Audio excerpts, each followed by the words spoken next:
Carta de Paulo aos Colossenses, capítulo 1, versículos de 1 a 12. Vamos atentar para a leitura da palavra do Senhor. Nos diz assim o texto: Paulo, apóstolo de Cristo Jesus, por vontade de Deus, e o irmão Timóteo, aos santos e fiéis irmãos em Cristo que se encontram em Colossos, graça e paz a vós outros da parte de Deus, nosso Pai.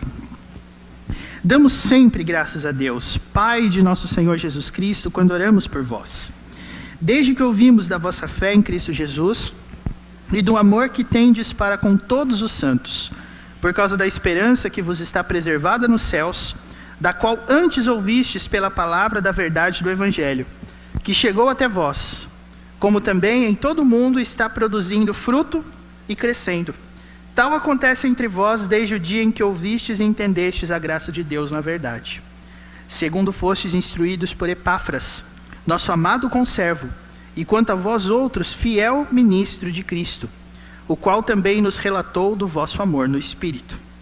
Por essa razão, também nós, desde o dia em que o ouvimos, não cessamos de orar por vós, e de pedir que transbordeis de pleno conhecimento da sua vontade, em toda sabedoria e entendimento espiritual, a fim de viverdes de modo digno do Senhor, para o seu inteiro agrado, frutificando em toda boa obra e crescendo no pleno conhecimento de Deus, sendo fortalecidos com todo o poder, segundo a força da sua glória, em toda perseverança e longanimidade, com alegria, dando graças ao Pai, que vos fez idôneos à parte que vos cabe da herança dos santos na luz. Amém. Que Deus esteja abençoando a exposição da sua palavra nessa hora, em nome de Jesus. Irmãos, dando sequência aqui à nossa série a respeito de comunhão, no dia de hoje eu gostaria de destacar um tema que por 2 vezes apareceu, conforme nós podemos observar aqui na leitura. No versículo 6, nós lemos que o evangelho que chegou até aquela região estava produzindo fruto. E no versículo de número 10, Paulo está dizendo que ele está orando pelos colossenses para que eles pudessem frutificar em toda boa obra e crescer no pleno conhecimento de Deus. Dessa feita, a minha proposição nessa noite é para que nós meditemos um pouquinho a respeito da relação entre a comunhão e os seus frutos. Ou seja, o que acontece quando a igreja se presta a cumprir o seu mandato, o seu ministério, o seu chamado? Quais são as consequências do que acontece quando a igreja vive assim? Ok? A comunhão e os frutos. Essa é a ideia que nós vamos defender aqui com base no texto que nós lemos. E uma vez, meus irmãos, que a própria divisão dos versículos aqui já favorece a questão aqui dos nossos pontos, então hoje nós vamos falar a respeito de 2 situações envolvendo a comunhão e os frutos. Nós vamos falar sobre o que são esses frutos, tá? Nós vamos tentar dar uma definição do que Paulo está querendo dizer quando ele fala que o evangelho está produzindo fruto, e o que é que a produção desse fruto leva a igreja a desfrutar dentro desse contexto, tá certo?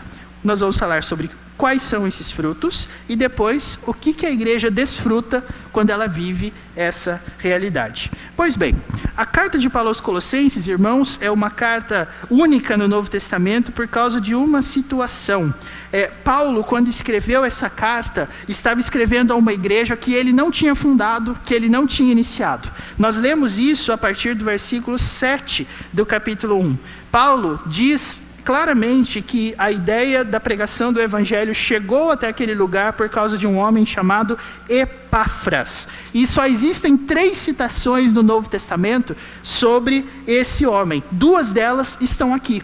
A primeira dessas citações, meus irmãos, vocês podem ver no versículo 1 capítulo 1, versículo 7, quando Paulo menciona o nome dele como aquele que instruiu os colossenses no Evangelho. Depois, no capítulo 4, versículo 12, Paulo está falando agora com a igreja, saudando a Epáfras, e ele destaca, inclusive, o esforço que Epáfras empregou para a pregação do Evangelho naquele lugar. O texto diz, meus irmãos, no versículo 12 aqui do capítulo 4, que ele se esforçava sobremaneira continuamente. Essa ideia é muito interessante. A ideia é que Epáfras era uma pessoa esforçada, não apenas em momentos específicos nos quais uma demanda particular estava acontecendo, mas o esforço dele era sempre intenso e contínuo, porque o objetivo dele estava na seguinte situação, versículo 12: o qual se esforça sobremaneira continuamente por vós nas orações. Perceba,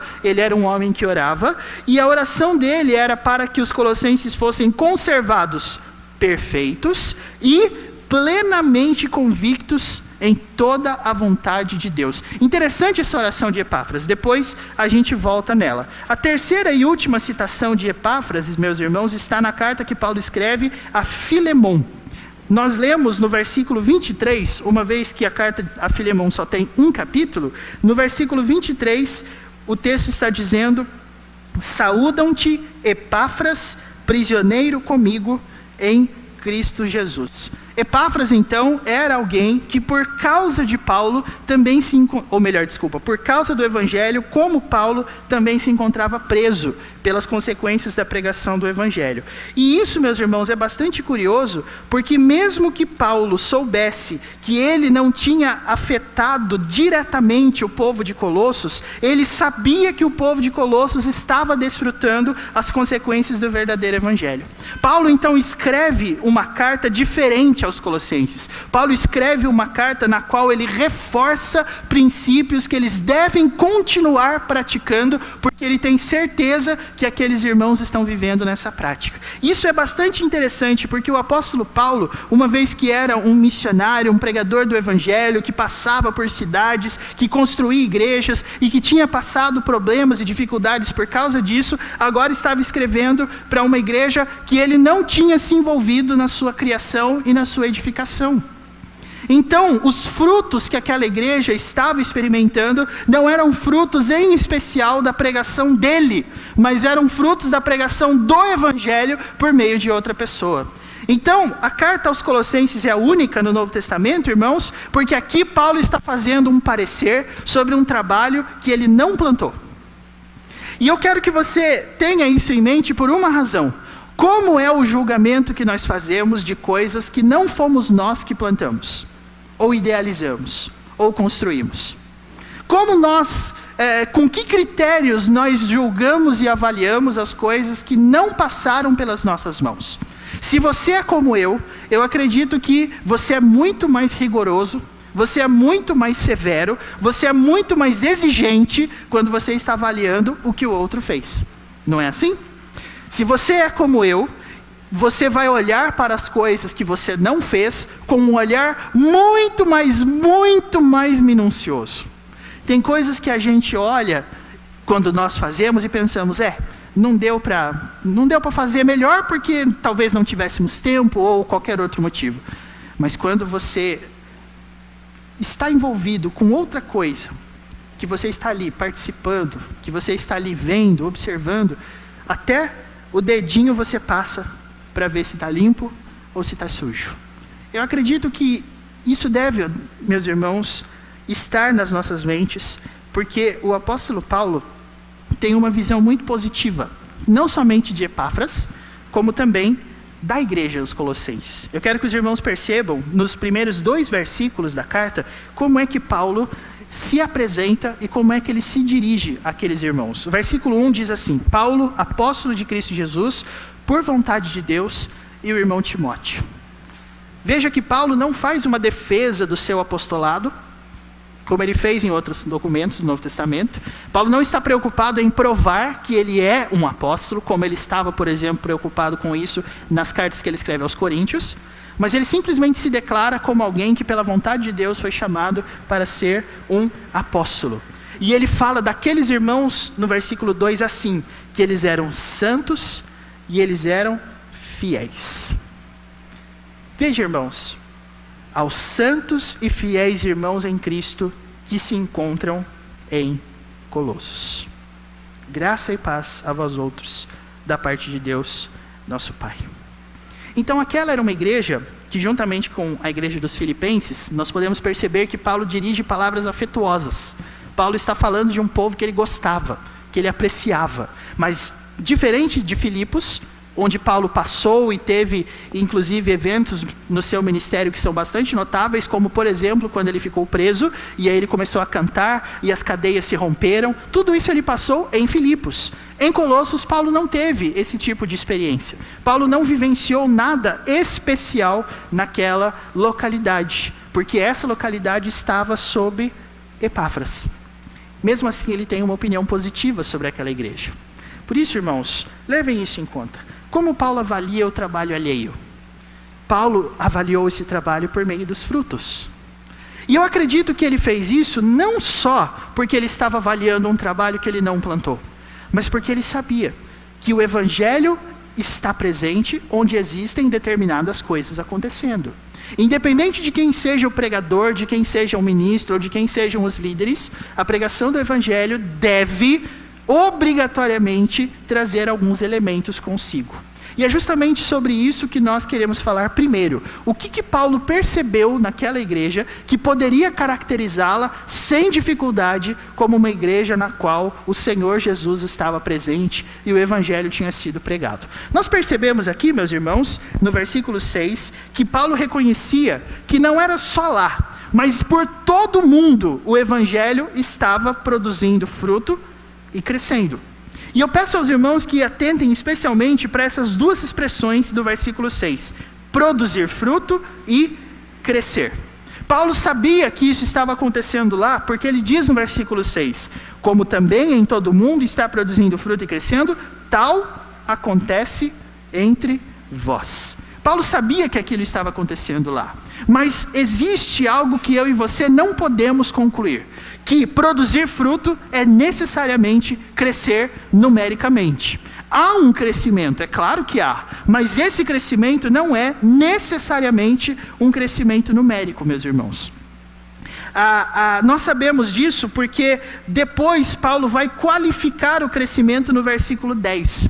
Essa expressão aparece lá também. Mas antes de nós chegarmos lá, nós queremos aqui defender que quando Paulo observou aquela igreja, ele não viu necessariamente uma igreja que crescia numericamente, mas estava crescendo sim.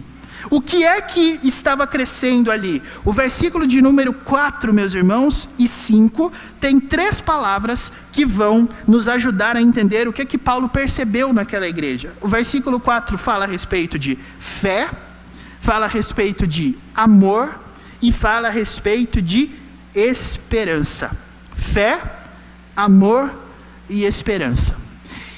Essas 3 palavras acontecem em quase todos os escritos de Paulo. O que nos faz crer que o Filho de Deus vai experimentar essas 3 coisas na sua vida da mesma forma. Em alguns lugares, irmãos, está escrito fé, esperança e amor. Em outros lugares, como este, fé, amor e esperança. Mas a ordem dessas listas nos importa no seguinte sentido: o primeiro item delas é sempre a fé. Sempre a fé. Ainda que existam amor e esperança na igreja, essa fé e essa esperança, ou melhor, esse amor e essa esperança só acontecem por causa da fé. E é exatamente isso que eu quero que os irmãos percebam que Paulo identifica naquela igreja. O versículo 4 fala que a característica mais notável daquela igreja era a fé que eles tinham em Cristo Jesus. Porque a fé que eles tinham em Cristo Jesus era desse jeito, o texto diz, meus irmãos, que o amor era por quem? E interessante que aqui a ideia do amor era extremamente ampla, mas Paulo não está falando que aquela igreja era uma igreja que amava a todos indistintamente. O texto diz no versículo 4 que o amor que eles tinham era por todos os santos. E isso é restritivo. Ainda que você perceba a palavra todos aqui, Ainda que você perceba que Paulo está falando de um grande grupo, ele está qualificando o grupo que era alvo do amor da igreja de Colossos. Ele diz, todos os santos. Ou seja, irmãos, Paulo percebia que aquela igreja era uma igreja verdadeira, porque percebia que os santos, aqueles que estavam em Cristo Jesus, eram pessoas que aquela igreja amava. E porque amava, tinha uma visão muito elevada a respeito de quem eram os santos. Eu acredito que estaria suficiente se nós disséssemos que o fruto do qual Paulo se refere aqui é fé, esperança e amor. Eu acredito que isso resolve o nosso problema de forma mais ampla. Mas em especial, meus irmãos, perdão, já que eu estou me propondo a falar sobre a relação entre os frutos e a comunhão, eu quero destacar justamente essa questão do amor por todos os santos. Porque quando nós observamos um santo, quando nós observamos um filho de Deus, não tem aqui na sua cabeça que a ideia de santos tem a ver com as beatificações de pessoas, conforme se faz, por exemplo, na Igreja Católica. Não é disso que Paulo está falando. Paulo usa essa palavra santos para se referir a todos aqueles que estão sendo santificados em Cristo Jesus, nos quais o Espírito está presente, conduzindo a uma santificação, a uma renovação interior. E o que nós observamos, meus irmãos, é que esse amor que aquela igreja tinha, era um amor que fazia com que você enxergasse o Filho de Deus de uma forma diferente e, por conseguinte, a igreja onde eles estavam. Eu digo isso porque é muito comum você ouvir frases a respeito da igreja, mais ou menos assim. Você pensa que lá todo mundo é santo? Lá existem pecadores. Uma das frases que vocês sabem, nesses anos que eu estou aqui, eu sempre falo que eu tenho um verdadeiro ódio por essa frase. Tem gente que é melhor que muito crente. Eu tenho ódio disso, de verdade. Por que eu tenho ódio? Porque você está partindo do pressuposto que quem está dentro da igreja e quem está fora são iguais. E é claro que a questão aqui não é a igreja em si, mas você tem que concluir uma coisa comigo. A igreja tem pecadores? Tem. Só? Todo mundo igual em termos de pecado em relação às pessoas que não temem a Deus? Você realmente acha que dá para a gente colocar no mesmo saco pessoas que temem a Deus e pessoas que não temem? Você realmente acha isso? Então eu vou usar alguns textos aqui de Colossenses para mostrar como Paulo e aquela igreja de Colossos enxergavam os santos. Veja só o que diz aí o versículo de número 12. Que nós lemos. Paulo dá graças ao Pai, porque o que o Pai fez? Ele tornou os santos idôneos, a parte que cabia a eles da herança dos santos na luz. O que essa palavra idôneos traz na sua cabeça? Que são pessoas moralmente capazes, moralmente inculpáveis, pessoas que são dignas da herança que os santos têm. Você enxerga um santo diferente quando você começa a amar a Cristo. Quando a gente fala a respeito do amor que nós devemos ter uns pelos outros, nós não estamos falando de uma afeição simples, do tipo, eu gosto daquela pessoa. Porque se você usar o amor assim, você vai concluir uma coisa comigo. Você não gosta de todo mundo igual, porque você não tem a mesma convivência com todo mundo. Você não tem a mesma relação próxima com todo mundo. Você tem sempre aqueles que você é mais próximo. Não venha com essa história de que você gosta de todo mundo igual, porque isso não é verdade. Até mesmo o próprio Senhor Jesus disse isso. A quem muito se perdoa, muito ama. A quem pouco se perdoa, pouco ama. Jesus disse isso. Então, é claro que essa ideia é romântica, é bonita, mas não é verdadeira.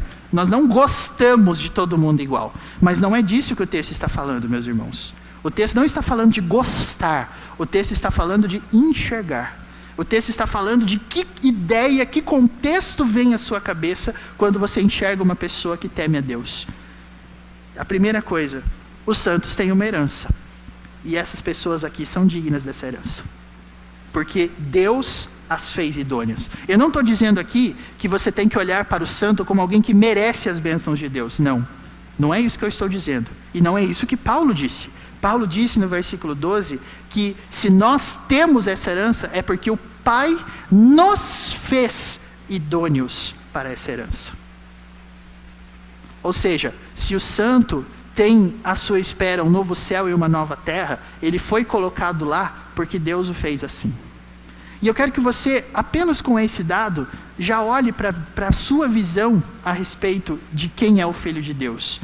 Porque se você vê outros como imerecedores, como indignos, como você se vê? A grande dificuldade é que quando a gente olha para o nosso redor e percebe, nossa, mas fulano não tem condições e não sei o quê, geralmente a gente tem uma visão dele que é baseada numa visão nossa. Geralmente a gente avalia as outras pessoas como a gente mesmo se avalia. Então a gente se considera merecedor, mas a gente não considera mais ninguém, só a gente. E o apóstolo Paulo diz que em Colossos, essa não era a realidade. Todos os filhos de Deus têm o mesmo direito à herança dos santos em luz, na luz. É uma coisa interessante isso aqui. A herança é da luz. Outra coisa que nós podemos perceber, meus irmãos, e isso ao longo da carta aos Colossenses, nós podemos identificar, é que Paulo tinha certeza que o santo também, em outras palavras, olha o que diz agora o capítulo 2, versículo 5. Na mesma carta,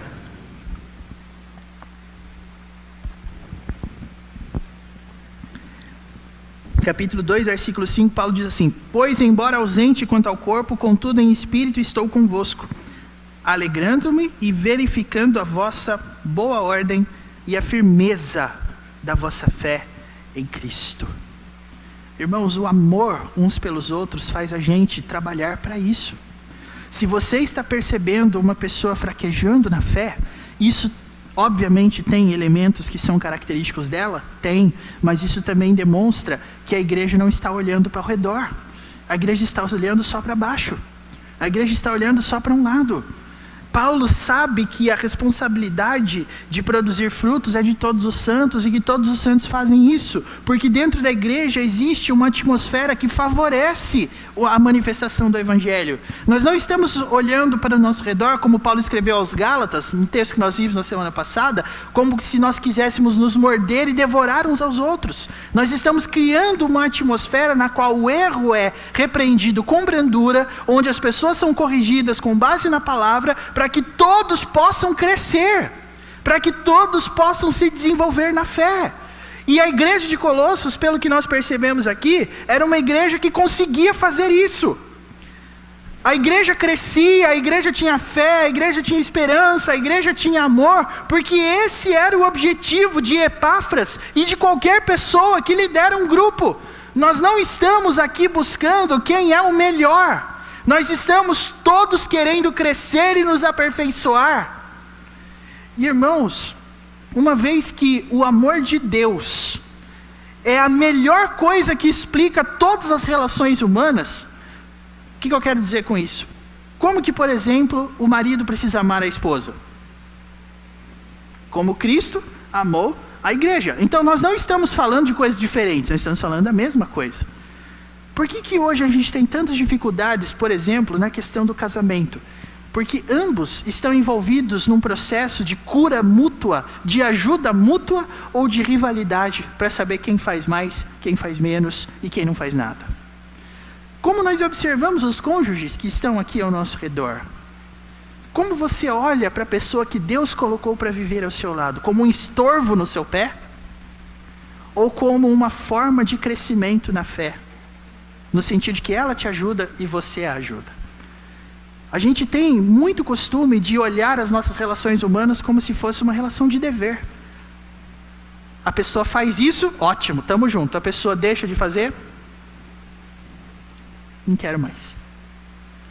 A pessoa estabelece o nosso briefing, a nossa lista de atividades, ótimo. A pessoa deixa de corresponder, não quero mais. Irmãos, é assim que Deus se relaciona com o seu povo. Saiba que se você vai para o céu, é porque Ele venceu, e é porque a obra é dele. Porque se Deus fosse se relacionar assim com a gente, não ia adiantar nada. Hoje cedo nós falamos de um homem tido como o mais sábio da Bíblia. Com quantas mulheres ele quase encerrou seus dias? Com 1000. Como eu perguntei de manhã, você acha que Salomão foi para o inferno? Se você disser que sim, então você vai ter que me explicar como é que é a relação de Deus com a gente. E é isso que o apóstolo Paulo está falando daquela igreja dos Colossenses. Nós enxergamos a igreja de uma maneira diferente. As falhas existem? Existem. Eu sei, você sabe e Deus sabe. As dificuldades de relacionamento existem? Existem, porque eu sei, você sabe e Deus sabe. Mas existe uma coisa, meus irmãos, que nós não podemos esquecer.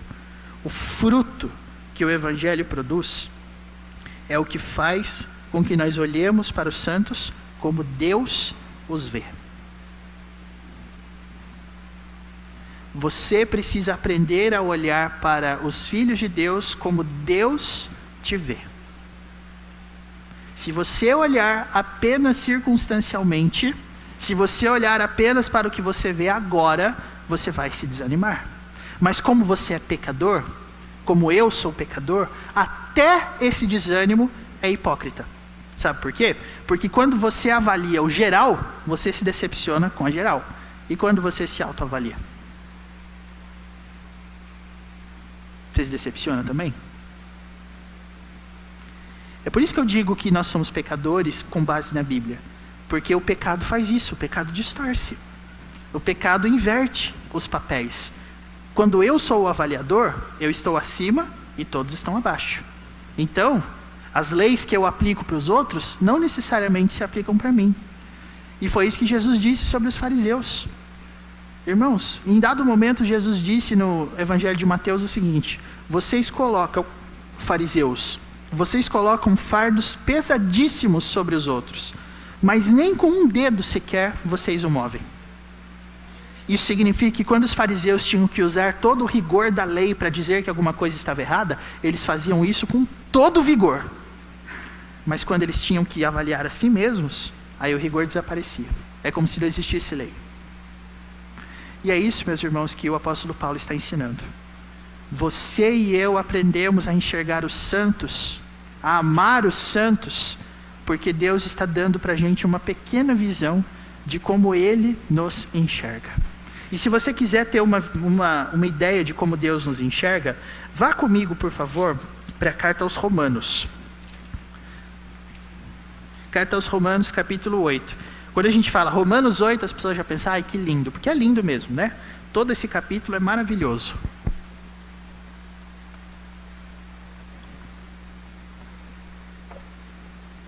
Mas, irmãos, observem o que o apóstolo Paulo diz no versículo de número 29 e no versículo de número 30. Romanos 8, 29 e 30. O texto diz assim: porquanto aos que de antemão conheceu, também os predestinou para serem conformes à imagem de seu Filho, a fim de que ele seja o primogênito entre muitos irmãos. E aí diz o 30, e aos que predestinou, a esses também chamou. E aos que chamou, a esses também justificou. E aos que justificou, a esses também glorificou. Se a gente fosse ter uma aula de teologia sistemática aqui, eu perguntaria para vocês, se nós fôssemos colocar uma ordem cronológica nesses acontecimentos, nós teríamos que chegar a uma conclusão interessante. E qual é essa conclusão? Em que tempo Deus predestinou? Quando Deus fez isso? A Bíblia diz, antes da fundação do mundo. Correto? Quando Deus chamou e justificou? Pontualmente. Num dia em que você percebeu o Senhor falando com você, quebrando seu coração de pedra, colocando seu coração de carne. Isso aconteceu no tempo, na história, num dia específico. E aí você tem, a predestinação aconteceu antes da eternidade, o chamado e a justificação aconteceram pontualmente num dia específico em que Deus falou com você, e quando que a glorificação aconteceu? Aí você vai falar, não, pastor, não aconteceu ainda. Porque nós ainda não estamos glorificados, nós ainda não estamos vivendo o novo céu e a nova terra. Sim, eu sei, mas por que o verbo está no passado e não no futuro? E se você gosta de exegese, né? O tempo característico aqui, o tempo no qual esse verbo está conjugado no texto grego é o aoristo, ou seja, uma ação pontual já acontecida. Por isso que para nós está no passado. O texto não diz, aos que justificou, a esses também glorificará. Mas Paulo diz, aos que justificou, a esses também glorificou. Por que você pode ter tanta certeza da sua glorificação? Porque quem produz isso aqui é o Senhor. Porque aquele que o Pai me dá, Jesus disse, esse vem a mim. E o que vem a mim, de modo algum, lançarei fora. A salvação é uma coisa que nós podemos ter certeza. Mas, irmãos, por que você acha que o apóstolo Paulo revelou esse detalhe? E Deus primeiro revelou para ele colocar aqui nesse texto que hoje nós temos na nossa mão. Porque Deus quer ensinar a sua igreja a enxergar como Ele. A gente pede para Deus nos mostrar coisas às vezes. A gente fala, Deus revela tal coisa para mim. Deus mostra tal coisa para mim. Deus ensina tal coisa para mim. A gente pede para ter o coração de Deus. A gente pede para ter os olhos de Deus. E agora Deus está fazendo exatamente isso. A igreja se torna um lugar mais parecido com o ideal de Deus quando os santos se enxergam como Deus os enxerga, como gente já glorificada, como gente na qual a obra de salvação será concluída. Gente, como isso é maravilhoso. Se o nosso olhar estiver voltado para frente, nós estaremos vendo o nosso plano completo. Nós estaremos vendo o quadro prontinho, do jeito que Deus o planejou. Agora, se nós observarmos isso pontualmente, no tempo, na circunstância, nós vamos desanimar. Eu e você, quando temos conhecimento do nosso pecado, isso acaba com a gente, pelo menos em tese deveria acabar. Mas por que eu posso me considerar filho de Deus, ainda que durante a minha caminhada cristã eu possa incorrer em pecados que desagradem a Deus? Porque quem me fez idôneo para essa herança não fui eu, foi Ele. E se Deus fez isso com você, os seus irmãos em Cristo também gozam das mesmas características. Por isso, irmãos, é assim que a igreja deve se observar. Isso é um antídoto, tanto quanto a falsa humildade, tanto quanto para aquele sentimento de autocomiseração. O que eu quero dizer com isso? O Filho de Deus não vai ser aquele que vai falar assim, eu sou um pecador, eu não presto, eu não sei o quê, porque isso pode até parecer humilde, mas se aquela pessoa não quer mudar, não deseja mudar, não adianta falar. Paulo diz, no passado, ele escreve isso para Timóteo, eu era o principal dos pecadores, mas agora eu sou uma nova criatura. Então não adianta você ter uma visão muito baixa sobre quem você é, se isso não conduzir você para uma mudança. E ao mesmo tempo, você também não vai ser aquela pessoa, ai, será que Deus me ama? Será que Deus me quer? Será que Deus ainda gosta de mim? Será que Deus ainda me ama? Porque se Deus fosse fazer isso, cada vez que a gente peca, cada vez que a gente erra, não chegaria ninguém lá. Por isso, irmãos, amor por todos os santos tem a ver com isso. Eu olho para aquela pessoa e eu digo, cheia de falhas, cheia de defeitos, mas é alguém em quem a obra de salvação vai ser concluída da mesma forma que em mim. Essa pessoa vai para lá comigo. Irmãos, isso não é amor por todos, isso é amor por quem Deus amou. Você precisa ter uma visão diferente sobre as pessoas que Deus amou.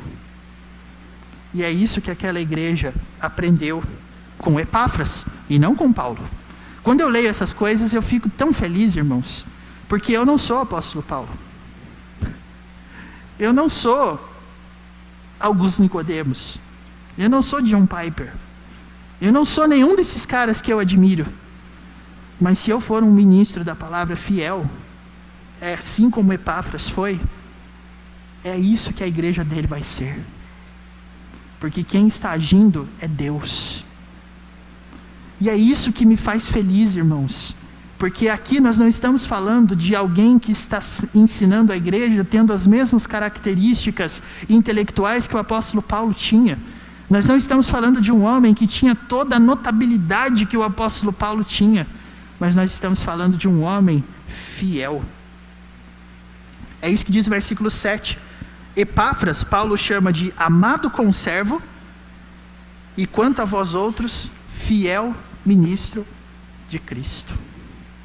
Nós não precisamos que o apóstolo Paulo venha aqui, até porque hoje nem dá mais, né? Mas nós não precisamos que ele venha aqui, nós não precisamos que venha Pedro, nós não precisamos que venha Tiago, que venha João, que venha qualquer um dos apóstolos para que a igreja tome jeito. Nós precisamos de gente fiel.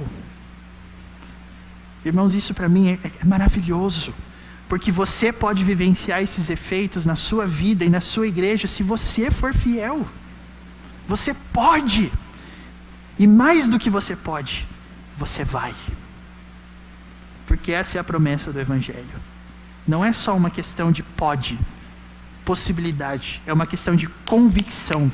Você vai. Sabe por quê, irmãos? Porque essas coisas que nós estamos falando aqui são o fruto do Evangelho. Ou seja, se você plantar isso, você vai colher isso. É disso que nós estamos falando. Nós estamos falando de fé, nós estamos falando de amor, nós estamos falando de esperança.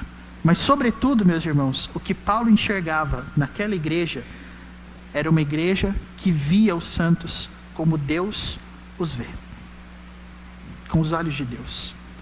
E isso fazia com que Paulo falasse palavras lindas sobre aquela igreja.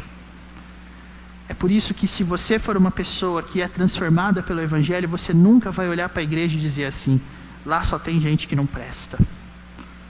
Igreja é uma instituição falida. Onde que está escrito na Bíblia que Jesus mandou construir igreja? Onde que está escrito na Bíblia que tem que sentar, tem que levantar, que tem que ter uma liturgia? Esse tipo de coisa não existe onde os filhos de Deus estão reunidos. Não existe. Você não está aqui para criticar a igreja. Você está aqui para integrar esse plano de salvação que Deus está realizando em todo o mundo, se você for fiel. É isso que Deus está te chamando para ser e para fazer. Nós vivemos isso apenas, meus irmãos, no ambiente da comunhão. Quando eu olho para o meu irmão desse jeito, se ele for santo, é claro. Agora, a segunda coisa que eu queria dizer, que está relacionado ao segundo ponto. Quando a igreja produz esses frutos, o que acontece com ela? Nós já tivemos uma dica no versículo 6. Está, como também em todo mundo, está produzindo fruto e crescendo. Nós falamos que esse crescimento não é numérico, e eu continuo defendendo isso. Não é simplesmente uma questão de crescer numericamente, tá? Mas claro que a igreja irá crescer em alguma medida. Mas veja como é delicado nós falarmos disso. Se você for alguém que acha que a igreja deve crescer, qual que seria esse crescimento? Que taxa seria essa? Se você defender que a igreja tem que crescer porque a Bíblia diz que ela tem que crescer quantos % por ano? A igreja que cresce de 5 em 5 por ano está crescendo? Ou precisa crescer de 10 em 10, de 20 em 20, de 30 em 30, de 100 em 100, de 1000 em 1000? Quanto que é esse crescimento? Seria difícil a gente estabelecer um valor assim exato, porque não é isso que a Bíblia faz. É por isso que eu defendo que esse crescimento da igreja não é necessariamente numérico. O versículo 10, meus irmãos, nos fala que Paulo se preocupava com o seguinte: o fruto daquela igreja seria em quê? Em toda boa obra. Versículo 10. E no versículo 10, Paulo está qualificando não somente o fruto. Você viu? Quando uma igreja ama os santos, é uma igreja que cresce em boas obras. Você vê que interessante? O amor que nós sentimos uns pelos outros faz com que nós também avancemos em fazer coisas que possam contribuir com o crescimento deles. E esse crescimento, irmãos, no versículo 10 é o seguinte: crescendo, veja que Paulo fala de crescimento, né? Mas crescendo em quê? No pleno conhecimento de Deus. Uma igreja que vive o fruto da comunhão experimentará crescimento. Ou seja, ela vai ser capaz de dia mais, dia menos dizer o seguinte: eu conheço a Deus. E, irmãos, não é por nada não, mas sabe aquela sensação gostosa, maravilhosa, quando você vê a manifestação de Deus num culto? Sabe quando você sai de casa sabendo e preparado para que o Senhor fale ao seu coração, e você sai da igreja pensando assim: olha como Deus falou, como Deus foi maravilhoso, como Deus foi claro, como Deus foi incrível na sua manifestação. Sabe esse tipo de coisa? É disso que o texto está falando. E eu acredito piamente que isso está acontecendo aqui.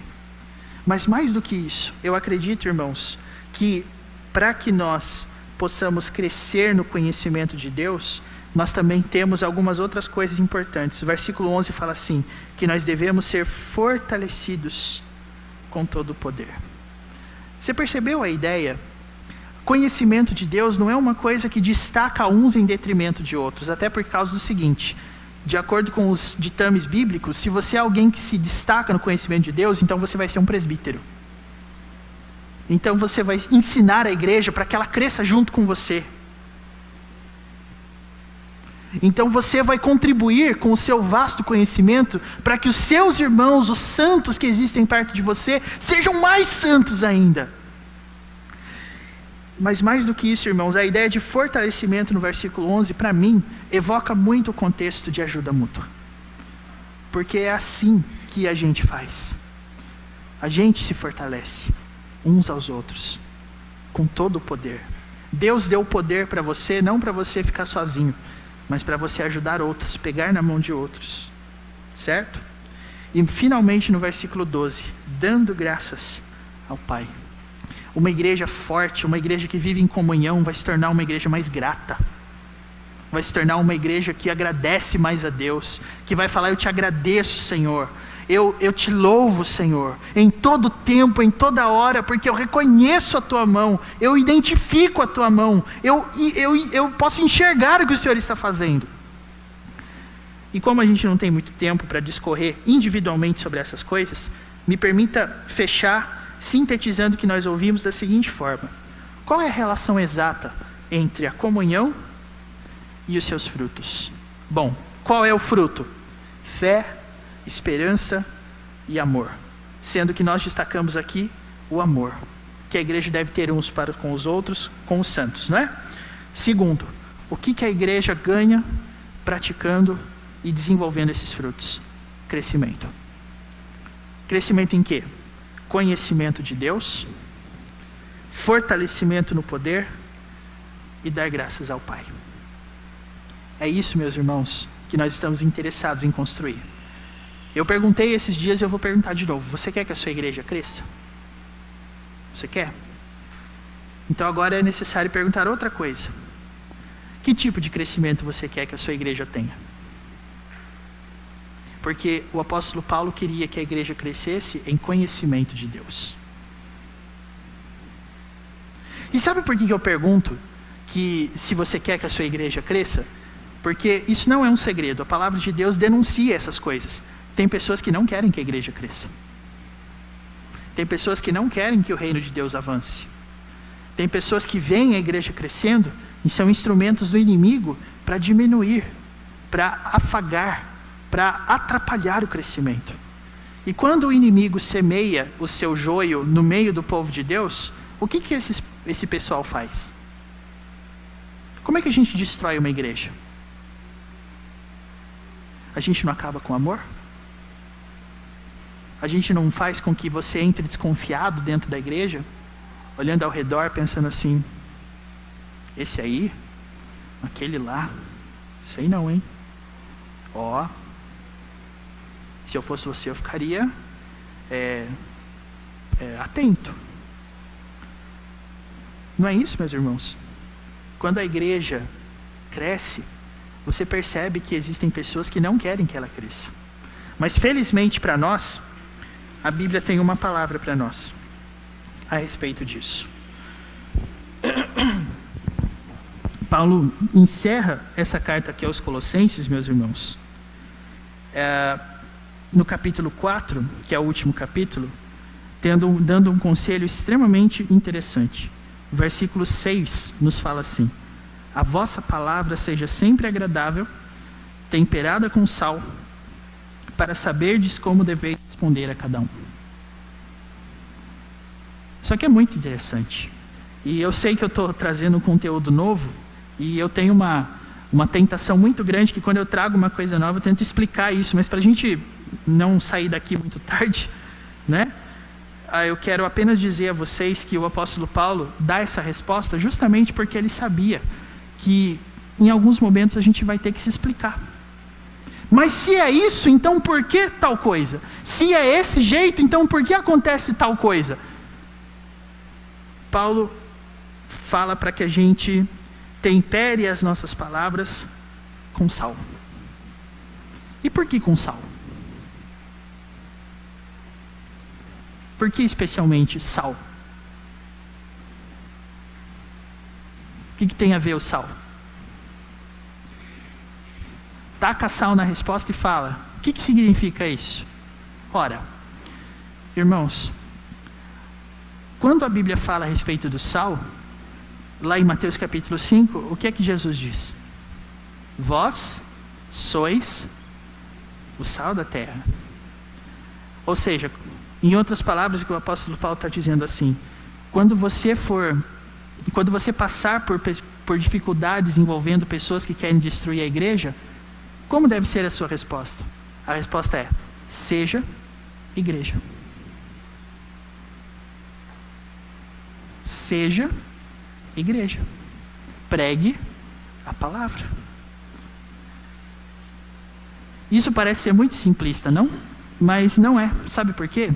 Porque o texto diz que a gente tem que ser igreja para saber como deveis responder a cada um. Isso significa, irmãos, que eu devo tratar o santo como santo, como a gente falou aqui. E quem não é santo? Ou você pensa que todo mundo é santo? Agora eu estou falando e eu estou provocando, só que do jeito, vamos dizer assim, que deve ser. Não é que você vai lançar desconfiança sobre a santidade das pessoas, mas quando você observar o fruto da vida delas e chegar à conclusão que não existe santidade ali, o que é que você deve fazer? Seja igreja. Pregue para o santo a respeito do Espírito Santo, que mantém a pessoa salva, que mantém a pessoa santa, e quando você estiver pregando para alguém que não é santo, fale do Espírito Santo que converte o coração. E aqui vai uma experiência interessante. Quando uma pessoa que não é santa, mas acha que é, chega para você e você a trata como um descrente, isso machuca. A pessoa fica brava. A pessoa se sente como se ela estivesse sendo evangelizada, né, naquele momento. Mas, irmãos, é isso que é temperar a palavra com sal. Eu vou tratar as coisas como elas são. Seja a tua palavra sim, sim, não, não. E qual que é a conclusão? O que passar disso vem do... Não precisa ter medo de falar isso, não. Ele não vai te pegar lá fora assim, não, tá? Se você é santo, pelo menos não. Sim, sim, não, não. O que passar disso vem do maligno. Aê, agora sim. A igreja não tem que ter medo de falar essas coisas, não, irmãos. Seja igreja. Tempere a sua palavra com sal. Diga a verdade. É assim que a gente trata as coisas. Eu não tenho, porque eu não sou papa, e nem você, eu não vou dizer nunca para uma pessoa que ela está no céu, que ela está no inferno. Mas tem uma coisa que eu posso dizer. Se você não se arrepender, se você não mudar a sua atitude, se você não transformar a sua vida, a Bíblia diz para onde você vai. É isso que tem que acontecer. Você viu como o amor de Cristo é interessante? Porque não é aquele amor que simplesmente abre os braços e fala que vem cá, que eu vou dar um abraço em você, vou fazer um carinho na sua cabeça, vou fazer um cafuné, vem aqui, coitadinho de você, vem cá que eu vou dar um abraço em você. O amor de Deus não é assim, irmãos. O amor de Deus é temperado com sal. Ele fala a verdade. E é interessante, eu estou citando aqui um monte de coisa que eu aprendi nessa semana, só para os irmãos terem uma ideia de quando eu vou para lá, eu sempre volto muito, assim, abençoado pelas aulas que eu tenho. O professor, e agora eu prometo que eu encerro de verdade, tá? Me cobre. O meu professor deu um exemplo sobre arrependimento que é bem interessante. Para ele, o professor em questão é o reverendo Dario, que veio aqui e pregou aqui na igreja uns 2 anos atrás. Ele ensinou a gente, falando sobre arrependimento, lá no módulo dele, ele falou assim, dê um exemplo bíblico de arrependimento. Aí alguém falou assim, o filho pródigo. Ele falou, isso mesmo, o filho pródigo. Por que o filho pródigo é um exemplo de quem está arrependido? A resposta desse professor foi assim, porque o filho pródigo, quando ele chegou para o pai, ele disse assim, eu já não sou mais digno de ser chamado teu filho. Me trata como um dos seus empregados. Aí a classe ficou assim, ele explicou o que ele quis dizer com isso. Meus irmãos, arrependimento, os termos do arrependimento, não sou eu que dito. Não sou eu que chego dizendo assim, olha, eu pequei de tal forma, então agora se eu fizer isso, daí eu volto, né? Quem guia o processo de arrependimento não é a pessoa, é Deus. Quem guia o que a pessoa deve fazer para manifestar as provas de arrependimento não é a própria pessoa. O controle da situação não é dela. O controle da situação é do pai. E é o pai que disse para ele, você é filho, mas foi o pai que disse. Não foi o filho. O filho chegou lá, humilde, dizendo, pai, o que eu fiz é imperdoável. Eu já nem tenho condições mais de ser teu filho, mas se o senhor me aceitar como um trabalhador aqui na sua fazenda, já estou satisfeito. E foi a iniciativa do pai que fez com que o filho chegasse, não, você é filho, você não é empregado. E é essa uma das lições mais legais que a gente teve essa semana. Na igreja de Deus é assim, meus irmãos. A gente tempera as palavras com sal. Não é você que chega aqui dizendo, o que eu tenho que fazer? É a palavra de Deus que determina o que deve ser feito. Não sou eu que digo, se eu fizer tal coisa, então está tudo resolvido. Não. É a igreja que determina, pela palavra, o que deve ser feito. É isso que é temperar a palavra com sal. Se eu chegar e resolver as coisas, se eu chegar aqui e fazer, então aí podemos... É assim que a gente está acostumado a resolver os nossos assuntos, né? Vai lá, resolve, paga, curte, entrega, e aí esquecemos de tudo e está tudo certo, está tudo bem. Não é assim que Deus resolve as coisas, irmãos. Então guarde esse exemplo para você no seu coração e tempere a sua palavra com sal. E aí você vai responder a cada um conforme merece. Trate o santo como santo e o ímpio como ímpio. Seja igreja. E assim nós construiremos uma comunidade, não somente que produz fruto, mas que cresce para a glória de Deus. Em nome de Jesus. Amém.